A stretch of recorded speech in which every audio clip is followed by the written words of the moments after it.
오늘날이나 과거에나 많은 사건들 가운데 중에 하나가 자녀가 부모를 버린 경우도 있고 부모가 또 자녀를 버린 그런 뉴스를 접할 때가 많이 있습니다. 그 버림받은 그 주체를 나로 한번 적용을 해봤어요. 내가 버림받았다. 무언가 사랑을 받다가 때로는 어떤 자리에 있다가 어떠한 대접을 받다가 갑자기 버림받아졌다. 내가 아무것도 아닌 관심 밖의 사람이 되어버렸다. 이것만큼 참 인생 살면서 비참한 게 없을 거란 생각이 듭니다. 나의 존재의 가치가 아무런 의미가 없어졌다. 상대방들이 나를 봐도 나로 여겨주지 않는다. 그런데 그 사건이 지금 우리가 읽은 성경에서 나타나고 있습니다. 그리고 그 대상이 사람이 아니고 하나님이십니다.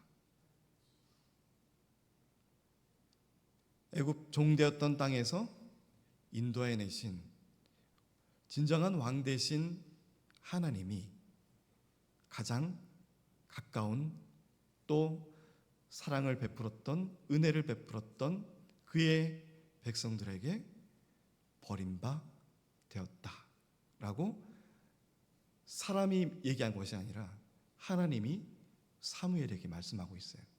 7절을 보시면 여호와께서 사무엘에게 이르시되 백성이 내게 한 말을 다 들으라. 이는 그들이 너를 버림이 아니요 나를 버려 자기들의 왕이 되지 못하게 함이니라.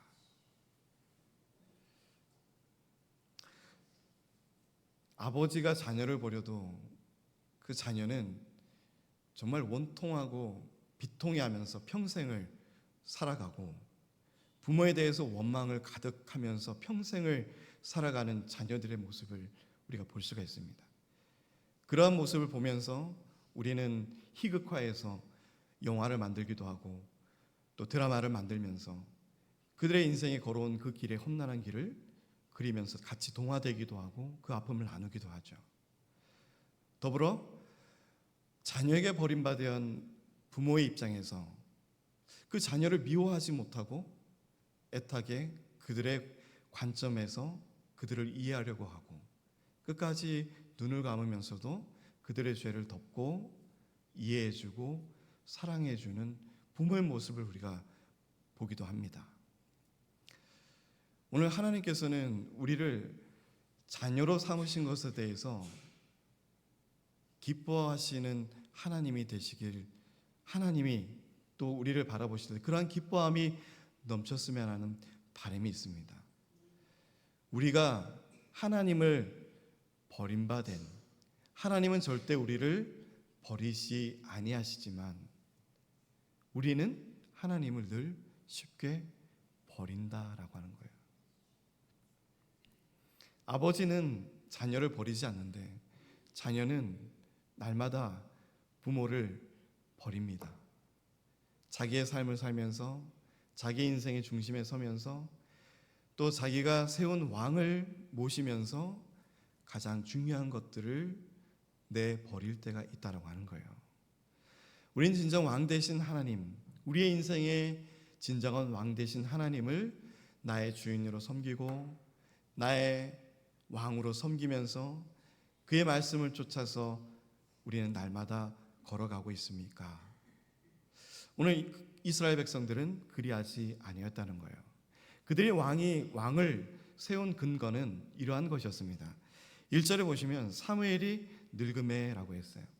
사무엘이 50세나 60세 정도 이제 사역 기간을 쭉 계산해서 학자들이 계산한 걸 보면 50에서 60세 정도 가량이 되었을 것이다 라고 말하고 있습니다. 사무엘의 늙음에 그의 아들들을 이스라엘 사사로 삼았다라고 했어요.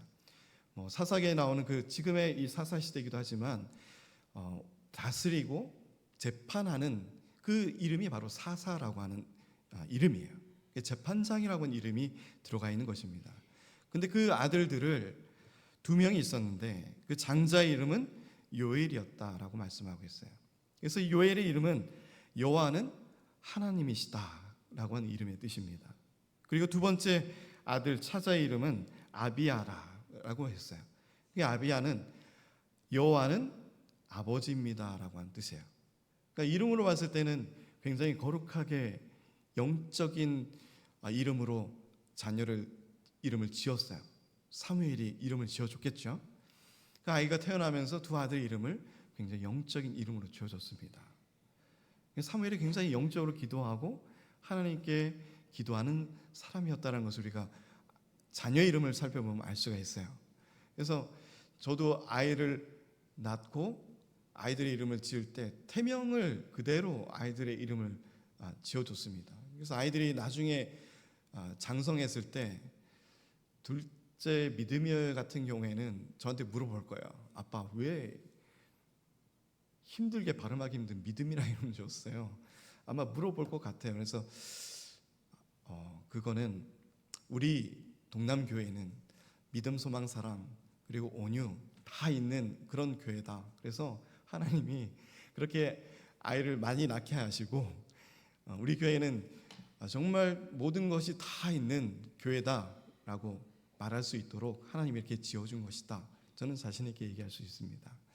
그래서 우리 자녀의 이름을 이렇게 지었다는 것, 그리고 하나님 중심의 삶을 살아가는 사무엘, 그리고 하나님께 영적으로 매우 밀접한 관계를 지니면서 신앙생활을 했던 사무엘을 우리가 바라볼 수가 있어요. 그 두 아들을 그들이 브엘세바에서 사사가 되었다라고 말씀합니다. 이 사무엘의 고향은 라마라고 하는 곳인데 라마에서 80에서 90km 정도 미터 떨어져 있는 최남단 쪽에 위치한 곳이 브엘세바라고 하는 곳이었어요. 그래서 나이가 들으니 이 모든 땅들을 돌아다니면서 말씀을 가르치고 하나님의 뜻을 전하기에는 조금 많이 힘이 드니 이 두 아들을 통해서 저쪽 맨 아래 땅까지 다스리게 하는 재판을 맡기고 사사의 역할을 감당할 수 있도록 두 아들에게 이러한 직분을 주었어요, 사무엘이. 그런데 이 두 아들들은 홈리와 비나스처럼 엘리의 두 아들들처럼 그렇게 하나님께 제사를 드리거나 이런 것에는 죄악된 행위를 크게 범죄하지는 않았지만 그래도 불의한 일을 행했다라고 하는 것을 볼 수가 있습니다. 3절에 보시면 그의 아들들이 자기 아버지의 행위를 따르지 아니하고 이익을 따라 뇌물을 받고 판결을 굽게 하니라라고 말씀하고 있어요. 재판관이 자기 이익을 받아서 재판의 결과를 굽게 만든다. 재판의 결과를 어그러지게 만든다. 원래의 재판 결과를 내지 않고 그 일을 받은 사람에게 유리하도록 재판의 결과를 내린다 라고 하는 것이 이들의 잘못된 행위였다라고 하는 겁니다. 말씀을 보시면 아버지와 같이 행하지 아니하였다. 자기 아버지의 행위를 따르지 아니하였다. 그러니까 우리가 문제점이 생기는 것은 뭐냐면 항상 바른 길 정도의 길이 있는데 그 길을 따르지 않을 때 항상 문제가 발생하게 됩니다. 그러니까 우리 담임 목사님께서 늘 말씀하시는 것처럼 기도하는 것도 목사님이 하시는 것처럼 그 중심의 내용을 딱 두고 기도를 하시면 어그러지거나 어긋나는 게 없어요. 그런데 자꾸 뭔가를 씌우고 내 생각을 넣고 그 시간에 뭔가를 아주 화려한 용어를 심어서 하려고 하니까 자꾸 본 내용보다는 다른 길로 가게 된다라고 하는 것이었습니다. 그러니까 우리가 가르침을 받은 대로 말씀대로 살아가면 전혀 문제될 것이 없어요. 그런데 우리가 거기에서 무엇이 들어와요? 욕심이라고 하는 것이 들어오는 것입니다. 오늘도 우리 권사님하고 차를 타고 오면서 죄에 대해서 말씀하고 이렇게 왔지만 죄가 들어오는 그 결과의 그 루트가 뭐냐? 욕심으로부터 시작되는 거예요. 눈에 보여지는 것, 보암직하고 먹음직하고 탐스럽기도 한 것들로 인해서 우리가 눈이 밝아져서 죄를 우리가 우리 삶에 적용시키게 되는 것입니다. 그래서 죄가 잉태하여 욕심이 잉태하여 죄를 낳게 되고 죄가 장성하여서 사망에 이르기까지 되는 이 죄의 놀라운 결과에 대해서 말씀하면서 왔어요. 이들도 그들의 아버지의 행위를 따르지 아니하고 이익을 쫓아서 자기의 욕심대로 살아가고자 하는 이 시대의 모습과 동일한 모습으로 살아갔다라고 하는 것입니다. 우리가 아버지 옆에 있거나 아버지 곁을 떠났을 때도 늘 동일한 모습으로 우리가 살아가야 돼요. 교회에 있을 때나 교회를 떠나 있을 때나 우리의 가정 안에서나 직장 안에서나 우리의 신앙의 모습은 동일해야 됩니다. 같아야 돼요. 그런데 세상에서 주는 것은 늘 우리를 욕심에 눈멀게 하는 것들을 많이 준다는 거예요. 유혹되게 하는 것들을 많이 준다는 거예요. 그래서 우리가 쉽게 유혹에 넘어갈 수 있는 상황에 처해 있다라고 하는 것입니다. 그것이 우리를 어그러지게 만들고 굽게 만든다라고 하는 것이에요. 우리는 늘 하나님의 말씀 중심, 하나님의 말씀의 뜻을 온전히 살아가는 우리 김재훈 집사님의 그 기도처럼 우리가 하나님의 말씀을 붙잡고 하나님의 말씀의 뜻대로 살아가고 그 삶의 모습 속에서 우리의 말씀이 우리의 삶을 통해서 나타나고 증거되는 거기에까지 이르는 우리 성도님들의 믿음 삶이 되시기를 주님의 이름으로 축원드립니다. 그래서 오늘 이 뇌물을 받고 판결을 굽게 하니 이때 4절에 이스라엘 모든 장로가 모여서 라마에 있는 사무엘에게 나아갑니다. 그리고는 그에게 우리에게 왜 왕이 필요합니까? 라고 하는 그 이유에 대해서 두 가지 이유를 말하고 있어요. 5절에 보시면 그에게 이르되 보소서 당신은 늙고, 첫 번째가 사무엘 당신은 늙었습니다 라고 하는 겁니다. 당신의 사역은 여기에서 더 이상 큰 효과를 볼 수 있는 나이가 아닙니다. 늙어서 많은 여러 일들을 행할 수 있고 능력 있는 일을 행할 수 있는 그러한 나이가 아닙니다 라고 하는 거예요. 인간의 눈으로 보는 것입니다 지금. 그리고 아들들은 당신의 행위를 따르지 아니합니다 라고 하는 두 가지 이유였어요. 사무엘 당신은 늙었고 당신의 아들들은 사사로서 세움을 받았지만 악을 행하고 있습니다. 의로운 길로 걸어가는 사람들이 아닙니다. 당신의 행위를 따르지 않는 사람들입니다. 그러하니 다음 세대에 희망이 없습니다 라고 하는 거였어요. 그리고 모든 나라와 같이 우리에게 왕을 세워 우리를 다스리게 하소서 한지라 라고 말씀하고 있습니다. 어찌 보면 하나님께서는 일찍이 왕정제도에 대해서 계획하고 준비하고 계셨어요. 그런데 이것을 하나님께서 인도하고 하나님께서 계획을 세우고 하나님의 순리와 절차와 순리 가운데 이루어져 나가는 과정이 아니라 사람들이 그 모든 것을 이끌어 가고 있다는 거예요. 하나님께서 원하시는 것이 아니라 하나님이 원하신 때가 아니라 인간이 원하고 인간이 원하는 그때 일어나고 있는 사건들이다라고 하는 것이었어요. 그들은 이 두 가지의 조건을 가지고 우리 이스라엘에게 왕이 필요합니다라고 말씀합니다. 이 모든 나라, 이웃 암몬과 모압 이런 족속들이 세우고 있는 이러한 왕이 우리에게도 필요합니다. 그들에게는 갖추어진 군대가 있고 그들에게 뭔가 체계적이고 뭔가 세금을 걷어들이고 이런 모든 것에 참 국가다운 모습을 가지고 있는 안정적인 모습을 가지고 있는 나라다운 모습이다라고 하는 것이 그들이 가지고 있는 생각이었다는 거예요. 그런데 중요한 것은 그 뒤에 참 왕이신 하나님을 바라보지 못하고 있다라는 것입니다. 그들은 얼마 전까지만 해도 블레셋을 이기고 승리한 그 분이 누구신지를 알고 그를 향하여서 예배를 드리는 사람들이었어요. 예배자로서 정말 하나님을 섬기는 제대로 된 백성다운 삶을 살아가는 사람들이었습니다 라고 하는 거예요. 그런데 그들에게 주변을 바라보게 됐다는 거예요. 하나님을 바라보기보단 하나님의 왕 대신 하나님을 바라보는 것보단 주변의 열국들을 바라보게 되는 거예요. 내 주변을 바라보니 하나님의 말씀보다도 하나님의 말씀의 뜻대로 살아가는 것보다도 더 풍요롭고 더 행복해 보이는 저들의 삶이 보여지기 시작했다는 거예요. 그러니까 그들의 삶을 모방하고 그들의 삶과 같이 되기를 원하고 있는 우리의 모습을 바라보게 된다는 것입니다. 때론 우리는 하나님을 왕으로 섬기지만 때론 손해보기도 하고 때론 병들기도 하고 때론 연약해지기도 하고 넘어지기도 한 자들입니다. 근데 그것이 하나님 때문이라고 하는 것이 아니에요. 하나님 때문에 우리가 이렇게 절망되어지고 나약해지고 쓰러지고 그리고 하나님을 바라보지 못하게 되는 것이 하나님 때문이 아니에요. 우리가 하나님을 보지 않고 다른 것을 바라보고 하나님보다도 더 중요한 왕들을 내 삶에 적용시키고 세워나갈 때부터 생겨지는 문제점이라고 하는 것이에요. 그래서 하나님께서는 사무엘이 그것을 기뻐하지 아니하고 여호와께 하나님께 기도했다라고 말씀합니다. 7절에 보시면 여호와께서 사무엘에게 이르시되 백성이 내게 한 말을 다 들으라. 이는 그들이 너를 버림이 아니요 나를 버려 자기들의 왕이 되지 못하게 함이니라.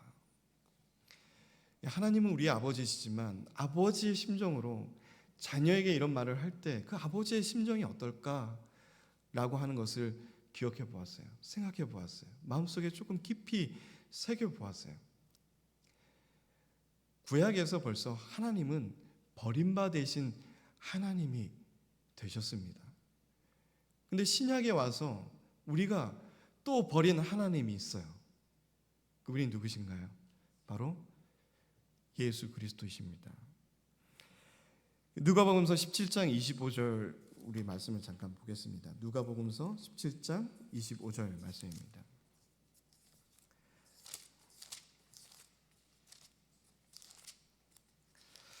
누가복음서 17장 25절 한 목소리로 함께 읽겠습니다.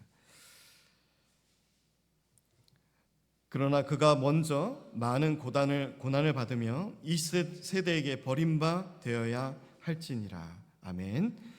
그리고 또한 베드로전서 2장 4절에는 이렇게 말씀하고 있어요. 사람에게는 버림바 되었으나 하나님께는 택하심을 입은 산돌이신 예수께 나아가라고 말씀하고 있습니다. 하나님께서는 신약에 오실 그 예수님도 버려질 것을 알고 계셨어요. 자신의 아들도 버려질 것을 알고 계셨다. 그럼 오늘 우리가 살펴본 말씀은 하나님 바로 그분이 버림바 되었다. 그것을 알고 계신다. 라고 하는 사실입니다. 하나님은 그럼에도 불구하고 그러니까 늘 우리가 말씀을 배우면서 적용하면서 놀라운 점은 그럼에도 불구하고라고 하는 거예요. 하나님은 우리가 믿고 정말 징계 대상이 될 우리들이지만 그럼에도 불구하고 정말 눈밖에 난 자들이지만 그럼에도 불구하고 하나님을 원망하고 불평하는 우리지만 그럼에도 불구하고 하나님을 왕으로 생각하지 않고 버렸지만 그럼에도 불구하고 하나님은 이스라엘 백성들을 놓지 않으셔요.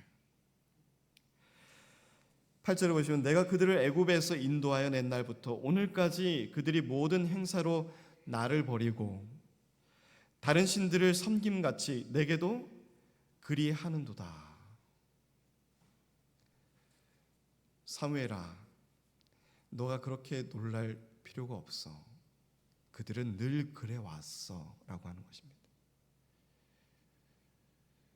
내가 이들을 택하여 이스라엘의 택한 백성으로 세웠지만 그들은 늘 그렇게 해왔어. 이것을 어떻게 해석해야 될까요? 하나님은 우리가 생각하는 그 사랑의 깊이가 인간이 생각하는 사랑의 깊이와는 차원이 다른 너무나도 크신 사랑이라는 것을 우리가 알 수 있습니다. 되풀이되는 이 죄악 속에서 하나님을 늘 버리고 하나님을 우리의 왕이라고 생각하면서도 내일이면 다시 하나님을 내동댕이 쳐버리는 우리의 잔해된 모습을 바라보면서도 하나님은 그 일이 한두 번이 아닌 그 일을 겪은 것이 아니면서도 하나님은 우리를 버리지 않으신다라고 하는 거예요. 우린 결코 그럴 수가 없을 것 같아요. 자녀가 나를 밉다고 싫다고 다 아버지 때문이라고 엄마 때문이라고 내 인생이 이렇게 망가진 건 다 당신 때문이라고 얘기하면서 나를 버리고 갈 때 내가 어떻게 그 자녀를 사랑하고 끝까지 안고 갈 수 있는 그러한 사랑이 나에게 있을까? 나도 자녀를 원망하면서 넌 잘한 게 뭐니? 너가 잘못돼서 그런 거야. 나는 잘 키웠고 내가 할 수 있는 건 다 했어 라고 얘기할 수 있을 거예요. 그러나 하나님은 묵묵히 그냥 사무엘에게 말씀하십니다. 그들은 그렇게 해왔어. 애굽 땅에서부터 인도해낸 나를 버린 그들이야. 그리고 그들의 말을 들어주어라고 말씀합니다. 다른 신들을 섬김같이 내게도 그리하는도다. 그러므로 그들의 말을 듣되 너는 그들에게 엄히 경고하고 그들을 다스릴 왕의 제도를 가르쳐라 라고 말씀합니다. 이웃 나라들이 세운 그 왕의 제도를 저들에게 가르쳐줘라. 그런데 우리가 이 왕의 제도를 쭉 읽어보면 결코 행복한 말들이 하나도 없어요. 우리 한번 쭉 볼까요? 사무엘이 왕을 요구하는 백성에게 여호와의 모든 말씀을 말하여 이르되 너희를 다스릴 왕의 제도는 이러하니라. 그가 너희 아들들을 데려다가 그의 병거와 말을 어거하게 하리니 그들이 병거 앞에서 달릴 것이며 병거와 말을 묶어버리고 그들을 앞에서 달리게 할 것이다. 그가 또 너희의 아들들을 1000부장과 50부장을 삼을 것이며 자기 밭을 갈게 하고 자기 추수를 하게 할 것이며 자기 무기와 병거의 장비도 만들게 할 것이며 그가 또 너희의 딸들을 데려다가 향유 만드는 자와 요리하는 자와 떡 굽는 자로 삼을 것이며 그가 또 너희의 밭과 포도원과 감람원에서 제일 좋은 것을 가져다가 자기의 신하들에게 줄 것이며 그가 또 너희의 곡식과 포도원 소산의 11조를 거두어 자기의 관리와 신하에게 줄 것이며 그가 또 너희와 너희의 노비와 가장 아름다운 소년들과 나귀들을 끌어다가 자기 일을 시킬 것이며 너희의 양떼와 양떼의 10분의 1을 거두어 가리니 너희가 그의 종이 될 것이라. 쭉 들어보면 어때요? 하나님을 정말 왕으로 섬길 때는 그 애굽의 종되었던 출애굽할 당시에 광야에서의 삶이었지만 어찌 보면 가장 부족한 삶이었지만 풍요로운 삶을 살아가는 이스라엘 백성들이었습니다. 누가 왕이셨을 때요? 하나님이 왕이셨을 때. 먹을 것이 없어도, 마실 것이 없어도, 입을 것이 없어도, 그늘진 곳이 없어도, 따뜻한 곳이 없어도 하나님의 임재 가운데 있으면 그곳이 바로 풍요로운 곳이고 충만한 곳이고 은혜로운 곳이고 살만한 곳이었다라고 하는 거예요. 그 사막 같은 그곳에서 하나님의 임재를 통하여 그들은 메추라기를 맛보았고 만나를 맛보았고 그 평평한 반석에서 터져나오는 생수의 그 시원한 맛을 맛보았습니다. 우리 인간의 삶을 살아가고자 한다면 결코 그러한 은혜의 맛을 누릴 수 없는 우리의 삶이었을 거예요. 그러나 하나님이 우리의 왕이 되셨을 때 가진 것이 없어도 무더워도 찌는 듯한 그리고 추위 속에 있어도 하나님이 함께 계시면 그곳이 가장 따뜻한 곳이요 하나님이 계신 곳이 가장 우리가 거할 곳이고 그늘진 곳이고 피할 곳이고 바위시며 산성이신 그곳이 바로 하나님이 계신 곳이라고 하는 것입니다. 그러한 다윗의 고백이 왜 그렇게 나왔을까요? 하나님은 피할 바위시다. 나를 지켜주는 산성이시다. 이러한 시편 기자의 고백이 우리 삶 속에도 넘쳐나시기를 주님의 이름으로 축복드립니다. 하나님을 우리의 왕으로 섬기고 왕으로 우리를 왕 되신 하나님을 바라보며 나아갈 때 하나님은 이러한 풍요로운 은혜를 우리에게 주실 줄 믿습니다. 그러나 인간들이 세운 왕은 그들을 핍박하고 그들이 가진 것은 노동력과 모든 것들을 다 끄집어내서 자기의 삶에 왕의 삶에 인간의 왕의 삶에 유익하도록 만들어 놓은 것이 왕의 제도이다라고 하는 것을 사무엘은 이스라엘 백성들에게 목이 터져라 이것이 바로 하나님 말씀이다라고 말씀했어요. 사무엘은 아마 이 말씀을 들으면 그들이 이 왕의 제도에 대해서 반감을 가질 수도 있을 것이라고 생각했을 수도 있어요. 왕이 인간의 왕이 되면 우리가 이렇게 힘들어지게 되는구나. 하나님이 왕이실 때는 모든 전쟁에서 하나님이 앞서서 승리하시는 능력이신 하나님이셨지만 우리는 그의 말씀대로 순종하고 따라가기만 했지만 지금은 우리가 앞장서야 되고 우리가 그 모든 것을 끌어가야 되고 우리가 전쟁에 칼 들고 싸워야 되는구나. 우리의 가진 모든 것들을 다 내어놓아야 되는구나. 하나님께로가 아닌 사람에게. 이것이 왕의 제도구나.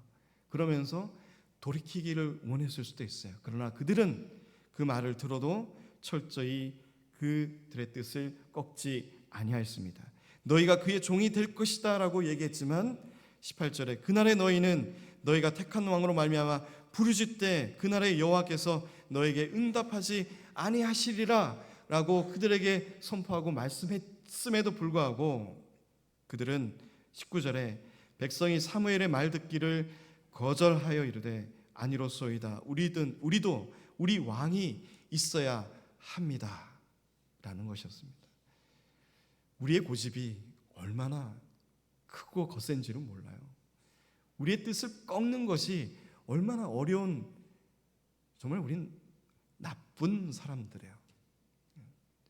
하나님을 떠나서 죄악 가운데 가면 하나님이 아무리 좋은 것을 얘기해 주고 말씀해 주셔도 그것을 듣지 않는 굳은 목을 가지고 있고 눈을 가리우고 하나님을 보는 그러한 죄악이 우리 안에 가득하다는 거예요.